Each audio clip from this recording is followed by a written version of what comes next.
Yo, what up, is Don? Sammy Lee here. So, brethren, I salute you. Back up in it with an updated best Nike performance basketball shoes you can get with actual money as of right now. So, we got a lot of shoes here. Yes. Nike's got a lot of football shoes. Yes. If you want to copy any of these, we'll try to leave a link in the description box. And we did rank them. So, I mean, tiers are easier. It's kind of hard to be like, oh, this one's better than this.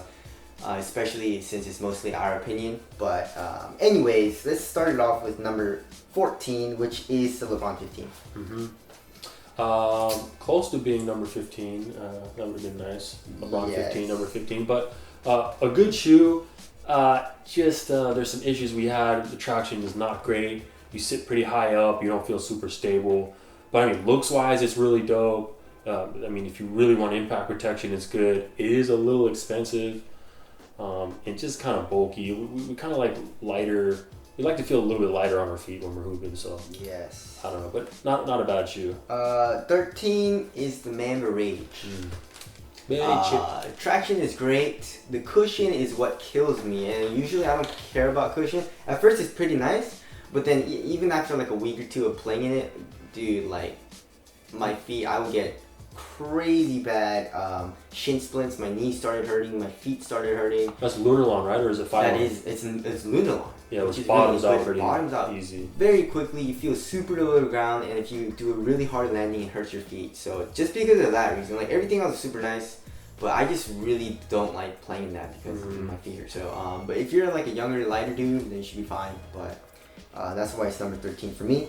Number 12 is the Kobe AD Mid. It's an older shoe, but it's still on the website, so we'll put it in. One of the better shoes for wide footers on this list. Yes, that's why it's a lot lower on the list. I would put it higher, but the fit was not great for me. So, but cushion is nice, traction is nice.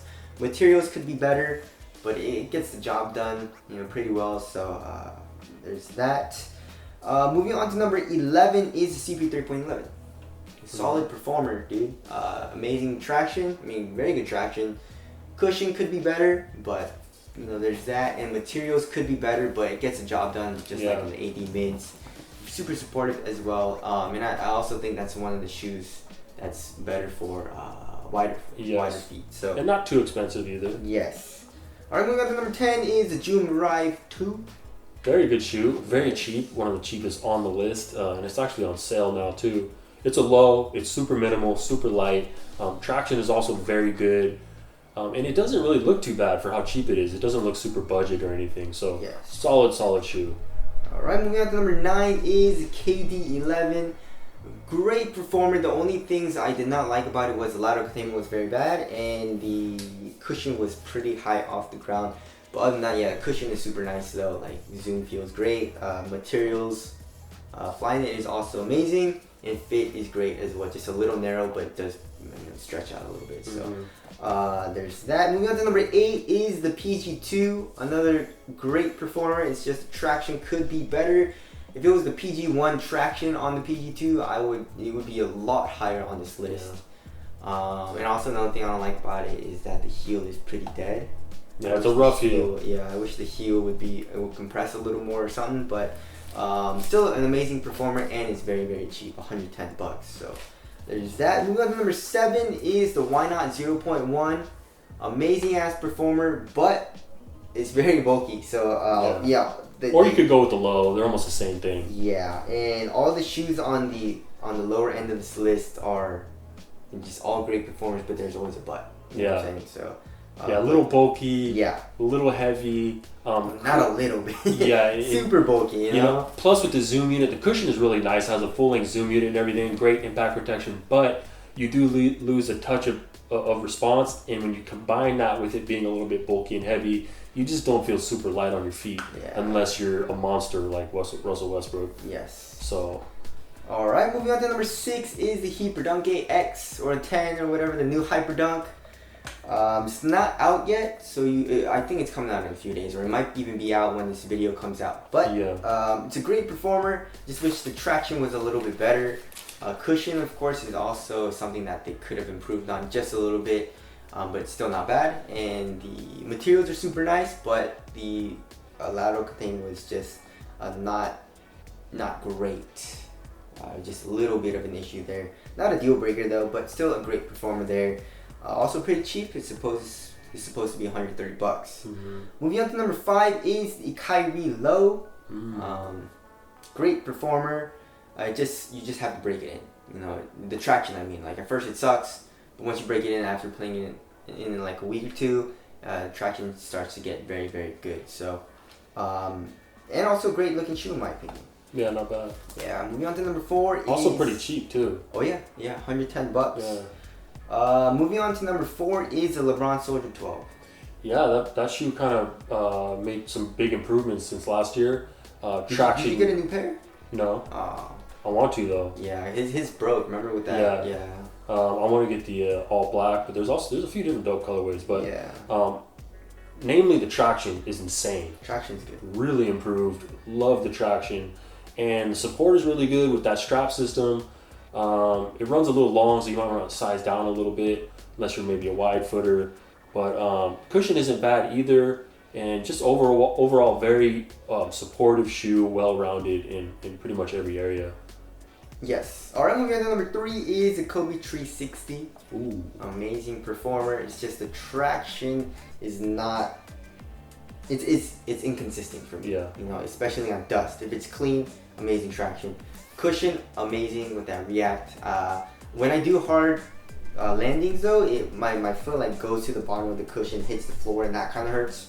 But other than that, it's great. And it's super pricey. Yeah, super pricey. But there's a few aspects of the shoe that are just groundbreaking. Yes. That are just incredible, but it does have some drawbacks, which is why it's not number 1. Yes. Moving on to number 2 is the Kyrie Flytrap. It's number 2, and it's the cheapest shoe on this list. $80, Crazy. dude. And I feel like there were some sales. Yeah, and they look dope. Yeah. There's a lot of colorways coming out as well. So, I mean, dude, if you guys want a good, great performer, just get that shoe. You know. You can't get that just anywhere though. You have to go to like a famous footwear. We'll link it. Yeah. I mean, because it's not just you can't go to Foot Locker and get it. It's kind of weird. Yeah, very weird. But cushion is nice. Traction is crazy. It feels super light on your feet. It is a burrito fit, so it's a little different.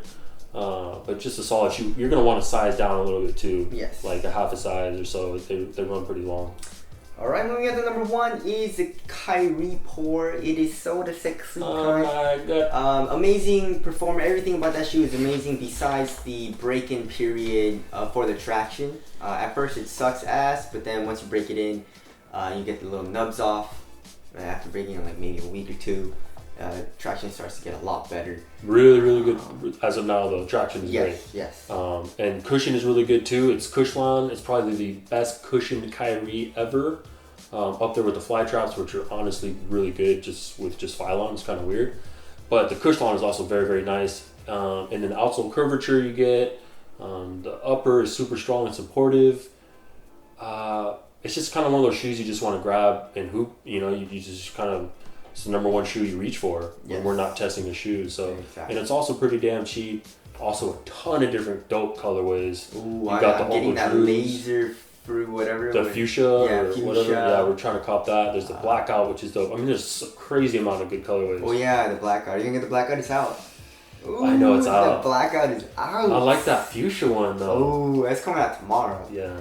But anyway, that's our list for top Nike basketball shoes that you can get right now. Tell us what your list will be down in the comments section below. Your top 3. Your top 50. Your top 50. Hit your top 50 down there. Nike shoes ever. And if you want to copy any of these, we'll try to leave a link in the description box. But that's it. Thank you guys for watching. We'll see you guys next week. Later. Peace.